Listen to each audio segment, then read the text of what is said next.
Nous sommes le Sénégal et on a les capacités de gagner une Coupe du Monde. Ça, il n'y a pas de débat.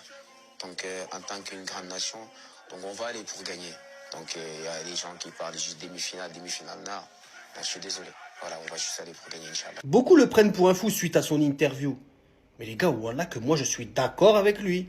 Pour moi, le Sénégal peut gagner la Coupe du Monde. Le Sénégal, ils sont passés dans une autre sphère, les gars. Ouais, ils ont gagné 2 CAN récemment. Ils sont finalistes je sais pas combien de fois. C'est la meilleure équipe d'Afrique. La question qu'il faut se poser, c'est si le Sénégal ne peut pas gagner la Coupe du Monde, quelle équipe d'Afrique peut gagner la Coupe du Monde, les gars? Qu'on se le dise en français. Pour moi, les plus armés pour aller remporter ce trophée, c'est le Sénégal, les gars, qu'on parle français. À tous les postes, ils sont incroyables. Leur gardien, il est incroyable avec un bête de coach. Pour moi, l'équipe qui peut aller au bout de cette compétition, et je l'avais dit au début de la CAN, le Sénégal va remporter la CAN. Là, je dis pas que le Sénégal va remporter la Coupe du Monde, mais le Sénégal a les armes nécessaires pour gagner cette Coupe du Monde. La mentalité de Diouf, j'aime beaucoup, les gars. Ça, c'est des petits jeunes qui vont aller très très loin avec leur sélection. Parce qu'ils ont la dalle, frère. Ils te parlent déjà de gagner la Coupe du Monde. Alors qu'à l'époque, en Afrique, ça te parlait de « oui, on aimerait bien sortir des poules en Coupe du Monde ». Non, c'est cette mentalité qu'il faut avoir. Et c'est comme ça qu'on va tous avancer, les gars. Que tous les Sénégalais sont dans la même mentalité que lui, les gars. De toute façon, on le verra au Mondial. Moi, je vous le dis, le Sénégal, ils peuvent faire quelque chose à cette Coupe du Monde. Mais des grandes choses, pas des petites choses. Les actus mercato du mardi 10 février 2026, spécial foot africain.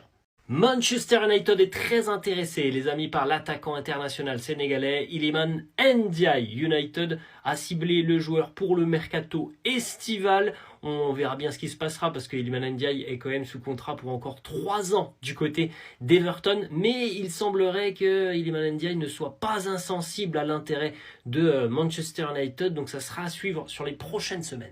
L'attaquant international égyptien Mohamed Salah aurait ouvert la porte à un départ du côté de l'Arabie Saoudite. Plusieurs médias annoncent que son agent serait en discussion avec le club saoudien d'Al Ittihad, qui a notamment perdu par exemple Karim Benzema la semaine dernière, il y a une dizaine de jours.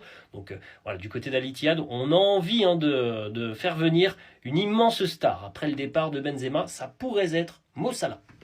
La troisième information, les amis, elle concerne aussi un joueur qui évolue en Arabie Saoudite, l'international ivoirien Franck Kessié, qui sera libre de tout contrat en fin de saison avec son club d'Al Ahly, donc dès cet été. Il y a un club en Italie qui aimerait véritablement avoir Franck Kessié arriver, c'est la Juventus qui serait prêt à lui offrir 5 millions d'euros annuels.